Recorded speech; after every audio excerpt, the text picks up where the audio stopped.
माघ मजन संग साधुआ कूड़ी कर स्नान। हर का नाम त्याए सुन सबना कर दान।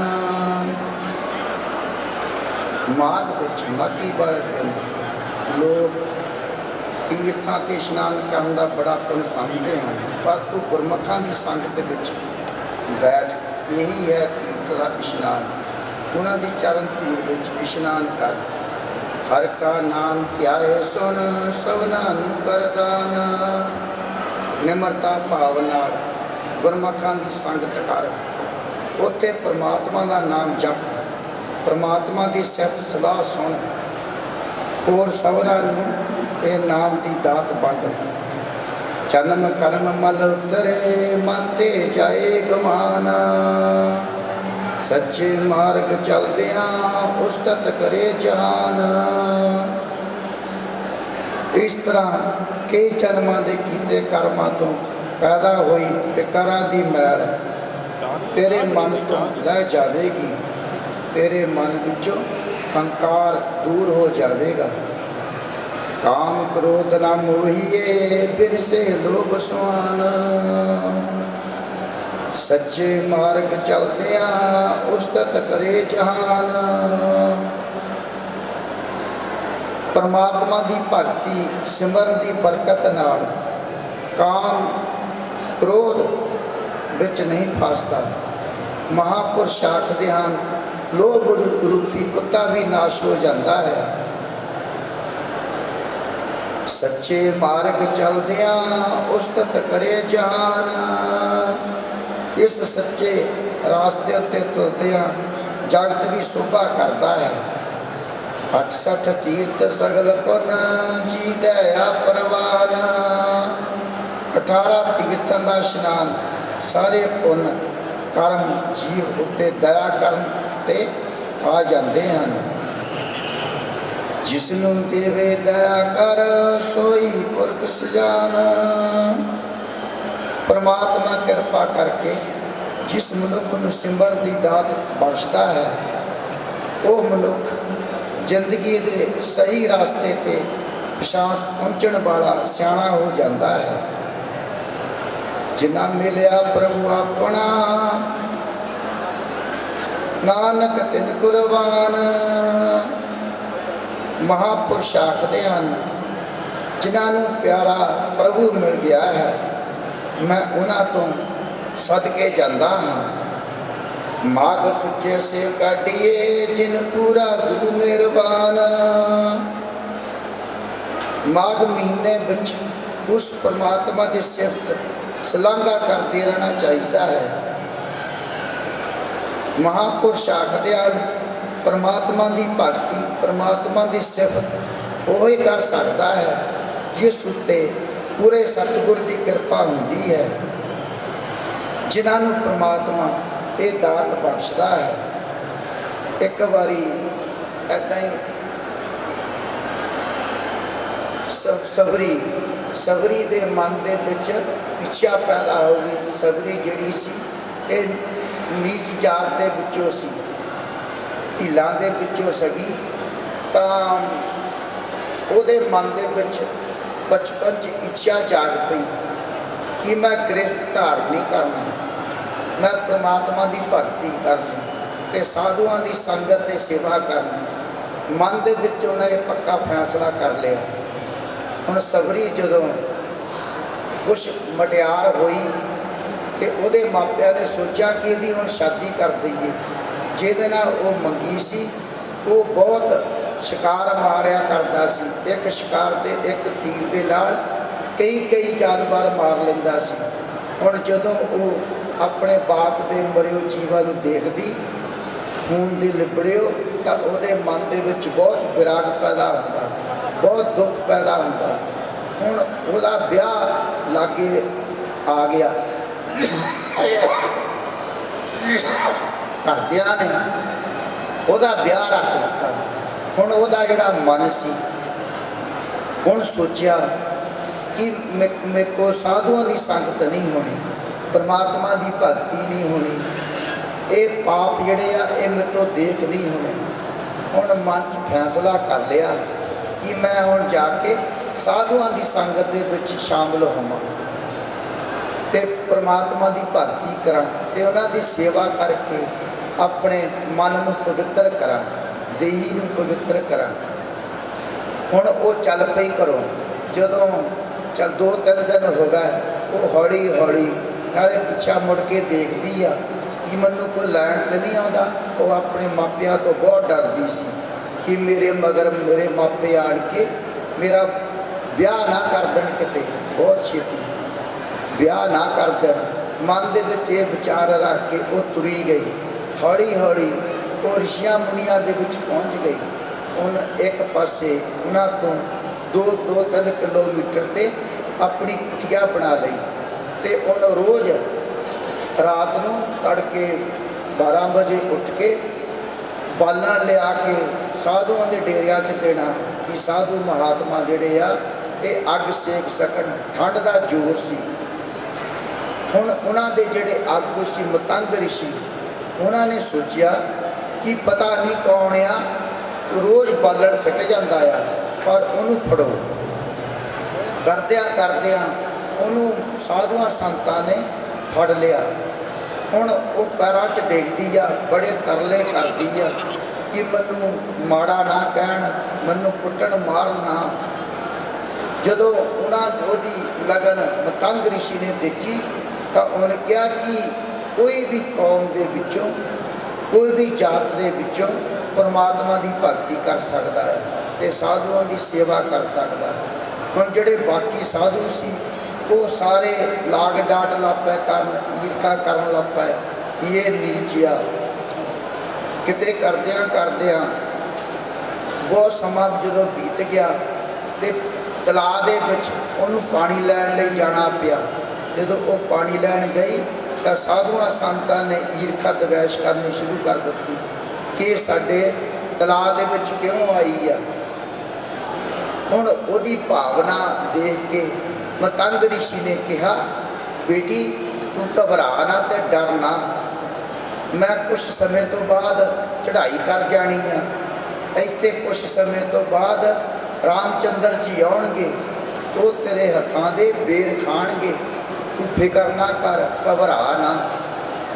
ਜਿਹੜੇ ਮਤੰਗ ਰਿਸ਼ੀ ਸੀ ਉਹਨਾਂ ਨੇ ਆਸ਼ੀਰਵਾਦ ਦਿੱਤਾ ਤੇ ਆਪਣੇ ਲਾਗੇ ਉਹਦੀ ਝੌਂਪੜੀ ਬਣਾਤੀ।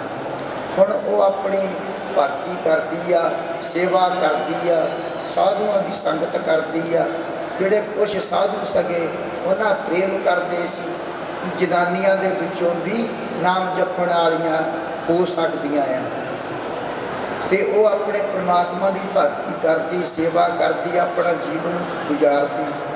ਤੇ ਹੁਣ ਮਤੰਗ ਰਿਸ਼ੀ ਨੇ ਕਿਹਾ ਸੀ, ਹੁਣ ਉਹਨਾਂ ਨੂੰ ਨਾਮ ਦਿੱਤਾ ਕਿ ਐਸ ਸ਼ਬਦ ਦਾ ਜਾਪ ਤੂੰ ਕਰਿਆ ਕਰੀ ਤਾਂ ਤੇਰੀ ਮੁਕਤੀ ਵੀ ਹੋ ਜਾਊਗੀ ਤੇ ਤੈਨੂੰ ਵਡਿਆਈ ਵੀ ਮਿਲੂਗੀ ਤੇ ਮੈਂ ਸਰੀਰ ਛੱਡ ਜਾਣਾ ਆ।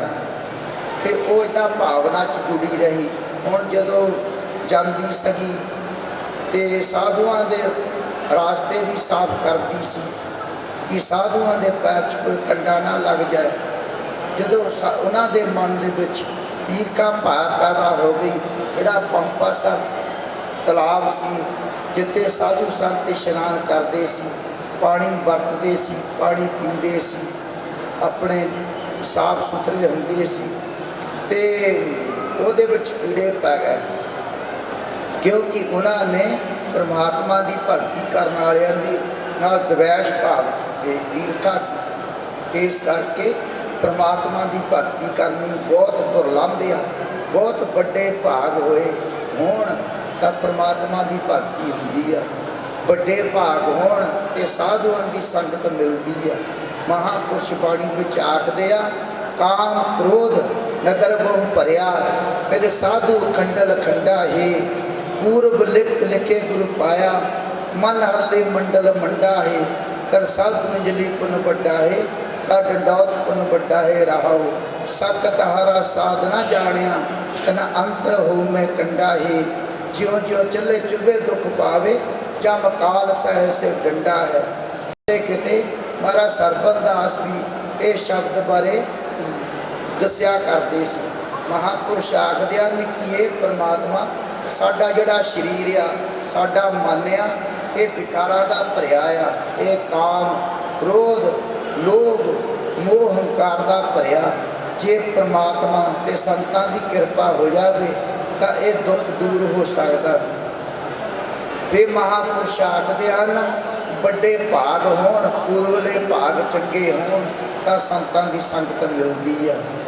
ਮਹਾਂਪੁਰਸ਼ ਆਖਦੇ ਆ ਕਿ ਸੰਤਾਂ ਦੀ ਸੰਗਤ ਦੇ ਵਿੱਚੋਂ ਪ੍ਰਮਾਤਮਾ ਦੀ ਦਾਤ ਪੈਦਾ ਹੁੰਦੀ ਆ, ਤਾਂ ਪ੍ਰਮਾਤਮਾ ਦੀ ਭਗਤੀ ਪੈਦਾ ਹੁੰਦੀ ਆ ਤੇ ਮੋਕਸ਼ ਦੀ ਪ੍ਰਾਪਤੀ ਹੁੰਦੀ ਆ।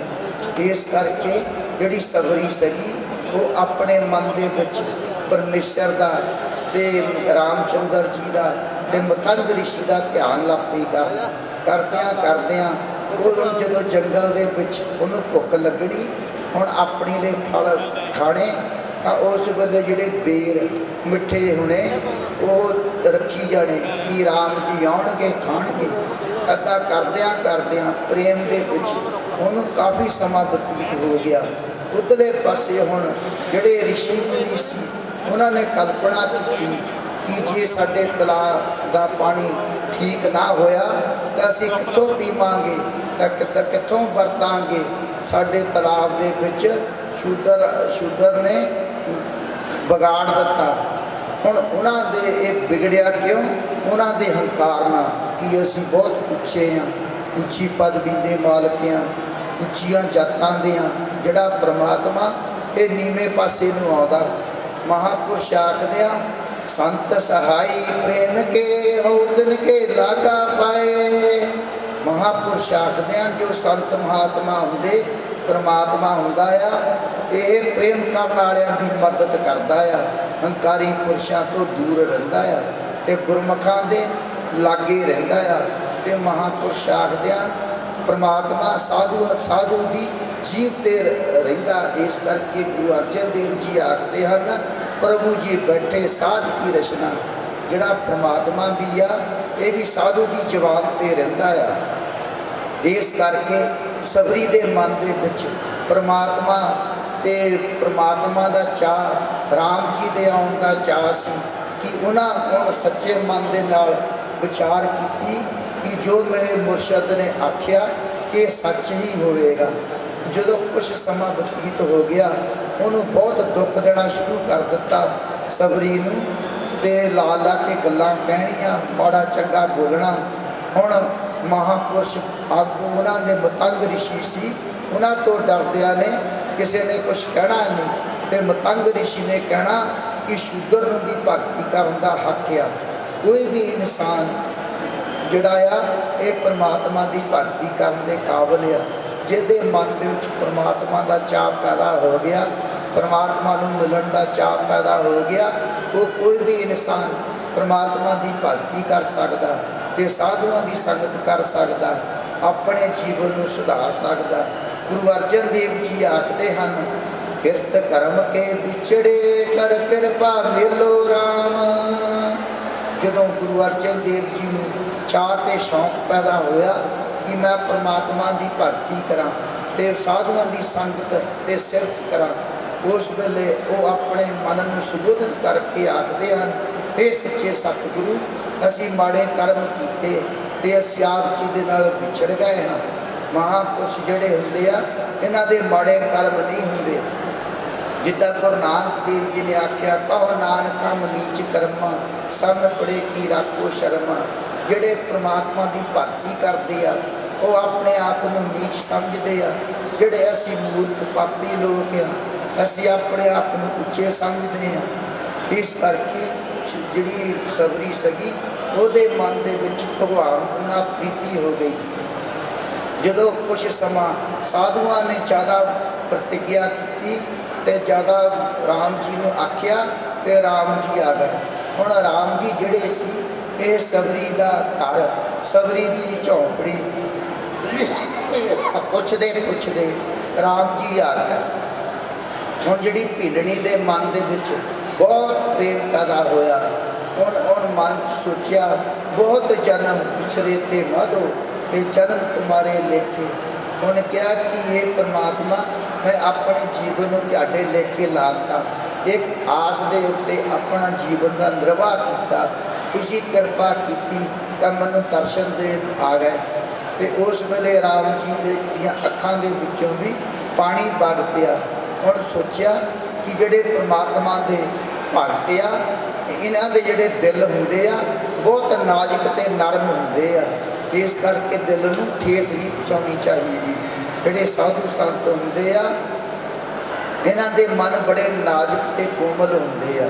ਇਸ ਕਰਕੇ ਆਖਦੇ ਹਨ ਸੰਤਾਂ ਦੇ ਦਰਸ਼ਨ ਜਿਹੜੇ ਆ ਵੱਡੇ ਭਾਗਾਂ ਨਾਲ ਹੁੰਦੇ ਆ। ਸੰਤਾਂ ਦੀ ਸੰਗਤ ਵੱਡੇ ਭਾਗਾਂ ਨਾਲ ਹੁੰਦੀ ਆ। ਵੱਡੇ ਭਾਗ ਹੋਣ ਤਾਂ ਸਾਧੂਆਂ ਦੇ ਬਚਨ ਮਨ ਹੁੰਦੇ ਆ। ਗੁਰੂਵਾਲੇ ਭਾਗ ਚੰਗੇ ਹੋਣ, ਸਾਧੂਆਂ ਦੇ ਬਚਨ ਮਨ ਹੁੰਦੇ ਆ। ਮਨ ਜਿਹੜਾ ਆ ਆਪਣੇ ਕਿਰਤ ਕਰਦਾ ਆ, ਫਿਰ ਦਾਨ ਕਰਦਾ ਆ, ਫਿਰ ਪ੍ਰਮਾਤਮਾ ਦੀ ਭਗਤੀ ਕਰਦਾ ਆ, ਫਿਰ ਆਪਣੇ ਮਨ ਦੇ ਵਿੱਚ ਪ੍ਰਮਾਤਮਾ ਨਾਲ ਪ੍ਰੇਮ ਰੱਖਦਾ ਆ ਤੇ ਸਭ ਜੀਵਾਂ ਦੇ ਨਾਲ ਇੱਕ ਦੂਜੇ ਨਾਲ ਹਮਦਰਦੀ ਰੱਖਦਾ ਆ। ਇਸ ਕਰਕੇ ਸਬਰੀ ਦੇ ਵੀ ਮਨ ਦੇ ਵਿੱਚ ਇੰਨਾ ਚਾਅ ਪੈਦਾ ਹੋ ਗਿਆ ਕਿ ਹੁਣ ਬੇਰ ਲਿਆਂਦੇ ਹੋਏ ਸੀ, ਅੱਧੇ ਖਾ ਕੇ ਰੱਖੇ ਹੋਏ ਸੀ ਕਿ ਰਾਮ ਜੀ ਜਿਹੜੇ ਆ ਇਹਨਾਂ ਨੂੰ ਕੌੜਾ ਬੇਰ ਨਾ ਮਿਲ ਜਾਵੇ ਕਿਤੇ। ਤੇ ਉਹਨੇ ਆਪਣੇ ਮਨ ਦੇ ਵਿੱਚ ਇੰਨਾ ਪ੍ਰੇਮ ਕੀਤਾ ਕਿ ਰਾਮ ਜੀ ਵੀ ਆਪਣੀ ਬੇਪਰਵਾਹੀ ਦੇ ਵਿੱਚ, ਪਿਆਰ ਦੇ ਵਿੱਚ ਖਾਈ ਗਏ। ਉਧਰਲੇ ਪਾਸੇ ਲਛਮਣ ਦੇ ਮਨ ਦੇ ਵਿੱਚ ਈਰਖਾ ਪੈਦਾ ਹੋ ਗਈ ਕਿ ਮੈਂ ਇਹਦੇ ਗਰੀਬਣੀ ਦੇ ਝੂਠੇ ਬੇਰ ਕਿਉਂ ਖਾਵਾਂ। ਤੇ ਉਸ ਵੇਲੇ ਉਹਨੂੰ ਵੀ ਉਹ ਖਾਣੇ ਪੈ ਸੰਜੀਵਨੀ ਬੂਟੀ ਤਿਆਰ ਹੋਈ ਤਾਂ ਫਿਰ ਉਹਨੂੰ ਉਹ ਖਾਧੀ ਤੇ ਉਹਦੀ ਮੁਰਸ਼ਾ ਟੁੱਟੀ। ਇਸ ਕਰਕੇ ਜਿਹੜੇ ਜਿਨ੍ਹਾਂ ਦਾ ਪ੍ਰੇਮ ਦਾ ਸੌਦਾ ਹੁੰਦਾ ਆ ਤਾਂ ਪ੍ਰਮਾਤਮਾ ਵੀ ਪ੍ਰੇਮ ਦੇ ਵਿੱਚ ਮਸਤ ਹੁੰਦਾ ਆ। ਇਸ ਕਰਕੇ ਪ੍ਰਮਾਤਮਾ ਦੀ ਭਗਤੀ ਕਰਨੀ ਚਾਹੀਦੀ ਆ। ਸਾਧੂ ਦੇ ਦਰਸ਼ਨ ਕਰਨੇ ਚਾਹੀਦੇ ਆ। ਜਿਹੜੇ ਪੂਰਬਲੇ ਭਾਗ ਹੋਣ ਤਾਂ ਸੰਤਾਂ ਦੇ ਬਚਨ ਮਨ ਹੁੰਦੇ ਆ। ਪ੍ਰਮਾਤਮਾ ਦੀ ਬੰਦਗੀ ਵਿੱਚ ਮਨ ਲੱਗਦਾ ਆ, ਪਰ ਸਾਧੂਆਂ ਦੇ ਦਰਸ਼ਨਾਂ ਵਿੱਚ ਮਨ ਲੱਗਦਾ ਆ। ਇਸ ਦਾ ਜਿਹੜਾ ਮਨ ਆ ਇਹ ਕਿਤੇ ਨਾ ਕਿਤੇ ਨੱਠਾ ਰਹਿੰਦਾ ਆ, ਕਿਤੇ ਨਾ ਕਿਤੇ ਚੱਲਦਾ ਰਹਿੰਦਾ ਆ। ਇਹ ਵੀ ਖੜਾ ਨਹੀਂ ਹੁੰਦਾ। ਜਿੱਦਾਂ ਵਗਦਾ ਪਾਣੀ ਚੱਲਦਾ ਰਹਿੰਦਾ, ਇੱਦਾਂ ਮਨ ਵੀ ਚੱਲਦਾ ਰਹਿੰਦਾ। ਜਿਨ੍ਹਾਂ ਦਾ ਮਨ ਪ੍ਰਮਾਤਮਾ ਦੇ ਦਰਸ਼ਨਾਂ ਵਿੱਚ, ਪ੍ਰਮਾਤਮਾ ਦੀ ਭਗਤੀ ਦੇ ਨਾਲ ਮਿਲ ਗਿਆ ਆ, ਉਹਨਾਂ ਦਾ ਜੀਵਨ ਸਫਲ ਆ।